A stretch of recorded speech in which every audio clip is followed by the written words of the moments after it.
मैं अयोध्या नगर बोल रहा हूं। मेरा नाम अयोध्या इसलिए पड़ा क्योंकि मुझे युद्ध में ना तो कभी पराजित किया जा सका और ना ही किया जा सकेगा। वेदों में मुझे ईश्वर की नगरी कहा गया है और मेरी संपन्नता की तुलना स्वर्ग से की गई है। आदिकाल से मैं पवित्र सरयू नदी के तट पर 12 योजन लंबाई और 3 योजन चौड़ाई में बसा था। कई शताब्दियों तक मैं सूर्यवंशी राजाओं की राजधानी रहा। मेरा इतिहास हिंदू धर्म के सबसे पुराने इतिहासों में से एक है। मेरी उत्पत्ति ब्रह्मा जी के मानस पुत्र मनु से संबंधित है। मैं और मेरा सूर्यवंश मनु के पुत्र इक्ष्वाकु से प्रारंभ हुआ था। वेदों और पुराणों में मुझे अयोध्या के नाम के साथ और भी कई प्राचीन नामों से पुकारा गया है, जैसे साकेत, कौशलपुर, अवध, श्रावस्ती और अयोध्या। मेरा नाम अयोध्या यूं ही नहीं पड़ा, बल्कि इसके पीछे बहुत बड़ा धार्मिक महत्व है। स्कंद पुराण के अनुसार आ अक्षर ब्रह्मा है, या अक्षर विष्णु है तथा धा अक्षर शिव का स्वरूप है। यदि आप वेद व्यास के हाथों लिखित अथर्ववेद के पन्नों को पलटेंगे तो भारत की सबसे प्राचीन सप्तपुरियों में प्रथम स्थान पर आपको मेरा ही नाम दिखाई देगा। रामायण काल से मैं कौशल जनपद की राजधानी हुआ करता था, इसलिए मेरे आराध्य प्रभु श्री राम को कौशलपुर राजा के नाम से भी जाना गया। मैं अयोध्या बोल रहा हूं।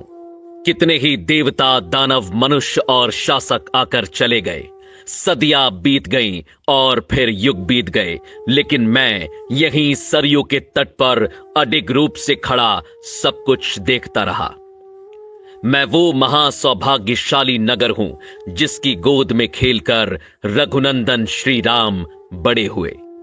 वो जन्मभूमि जहां मेरे आराध्य रामलला ने पहली किलकारी की, वो दशरथ महल जहां मेरे प्रभु का बचपन बीता, वो वन मार्ग जहां से गुजरकर रामचंद्र जी गुरु वशिष्ठ के साथ गुरुकुल गए, वो अवधपुरी जहां से श्री राम की भव्य बारात निकली थी, वो कनक महल जो महारानी कैकई ने सीता जी को मुंह दिखाई पर भेंट किया था, वो सरयू का किनारा जहां श्री राम और मां सीता ने पहली होली खेली, वो हनुमानगढ़ी जहां हनुमान जी ने कई वर्षों तक रहकर अयोध्या की रक्षा की, वो राम की पैड़ी जहां खड़े होकर राम लक्ष्मण ने संसार के सारे तीर्थ स्थानों के एक साथ दर्शन किए, वो सहस्त्रधारा घाट जहां लक्ष्मण जी ने अपनी देह त्यागी और शेषनाग के रूप में दिखाई दिए, वो गुप्तार घाट जहां स्वयं मेरे प्रभु श्री राम जल समाधि लेकर बैकुंठ को लौट गए। मुझसे विदा लेते वक्त उन्होंने मुझे अमर और अजय रहने का वरदान दिया था। मेरी आंखों में बिछो के अश्रु भर आए थे। मैं अयोध्या बोल रहा हूं। यह सभी कुछ अपनी इन्हीं आंखों से देखा है मैंने। मेरे प्रभु जब 14 वर्षों के वनवास पर चले गए, तब मेरे नगर का बच्चा बच्चा रोया था। महाराज दशरथ को मैंने पुत्र वियोग में तड़प तड़प कर अपने प्राण छोड़ते हुए देखा। मैं वहीं उनके पास ही खड़ा था। सभी रोए, लेकिन मैं फिर भी कमजोर नहीं पड़ा। मुझे विश्वास था कि मेरे कोने कोने को अपनी आभा से प्रकाशित करने वाले प्रभु श्री राम एक दिन लौट कर आएंगे। वह दिन भी आया जब सबके प्राणों से प्यारे श्री राम वनवास से लौट कर आए। उस दिन मेरी भूमि पर महादीपोत्सव मनाया गया था। मेरी शोभा को मानो 4 चांद लग गए। मैंने अपनी आंखों से श्री राम का राज्य अभिषेक होते देखा, जिसके पश्चात उन्होंने 11,000 वर्षों तक राज्य संभाला और मेरी गरिमा को सजाए रखा। श्री राम के शासन के वो 11,000 वर्ष जो आप सभी ने केवल पुराणों के पृष्ठों में पढ़े होंगे, मैं उसके एक एक पल का साक्षी हूं। मैं अयोध्या बोल रहा हूं। लेकिन मेरे प्रभु के बैकुंठ लौट जाने के बाद मैंने जो अथाह संघर्ष किया, उसकी आप कल्पना भी नहीं कर सकते। श्री राम के जाते ही संपूर्ण अयोध्या पर बसने वाले मंदिर, राजमहल, घर द्वार, सभी कुछ को मैंने सरयू में समाहित होते देखा। वह दृश्य मैं आज भी नहीं भूल सकता, जब मात्र मेरी भूमि ही शेष रह गई थी। अनेकों वर्षों तक यह भूमि यूं ही रिक्त पड़ी रही और मैं प्रतीक्षा करता रहा इसे पुनः सुसज्जित करने वाले की। अनेकों वर्षों बाद यह प्रतीक्षा खत्म हुई और भगवान राम के पुत्र महाराज कुश ने अपनी युवावस्था में सर्वप्रथम अपने पिता श्री राम की पुण्य जन्मभूमि पर मंदिर का निर्माण करवाया। सूर्यवंश की अगली 44 पीढ़ियों तक यह अस्तित्व में रहा। वर्ष बीतते गए और पूरा युग बीत गया। मैंने द्वापर युग का आरंभ भी देखा और उसका अंत भी। सूर्यवंश के अंतिम राजा बृहदबल की मृत्यु महाभारत के युद्ध में अभिमन्यु के हाथों हुई और उसके बाद मैं एक बार फिर अकेला पड़ गया। कलयुग का आरंभ हुआ। समय के साथ धीरे धीरे मैं लुप्त होने लगा। मेरे अयोध्या नाम को जानने वाले सभी मुझे छोड़कर चले गए। कलयुग के आते ही मेरी फिर से अस्तित्व में आने की उम्मीद टूटने लगी। लेकिन कदापि मेरे आराध्य श्री राम की ही कृपा थी कि कलयुग के आरंभ में एक दिन चक्रवर्ती सम्राट विक्रमादित्य शिकार खेलते हुए मेरी अयोध्या भूमि पर पहुंचे। मुझे एक असामान्य भूमि जानकर उन्होंने खोज आरंभ की और यह ज्ञात किया कि यह श्री राम की अवध भूमि है। तब विक्रमादित्य ने यहाँ भव्य राम मंदिर के साथ साथ 360 मंदिरों का निर्माण कराया, जिनकी भव्यता देखते ही बनती थी। कलयुग में मुझ अयोध्या का अस्तित्व एक बार फिर लौट आया। इसके बाद समय समय पर मैंने अच्छे और बुरे दिन देखे, लेकिन मैं अडिग रहा। साल 1033 में मुगल आक्रांता सालार मसूद ने मेरे मंदिरों को ध्वस्त किया, जिसके बाद गढ़वाल वंश के राजाओं ने फिर मंदिर का निर्माण कर मुझे खड़ा किया।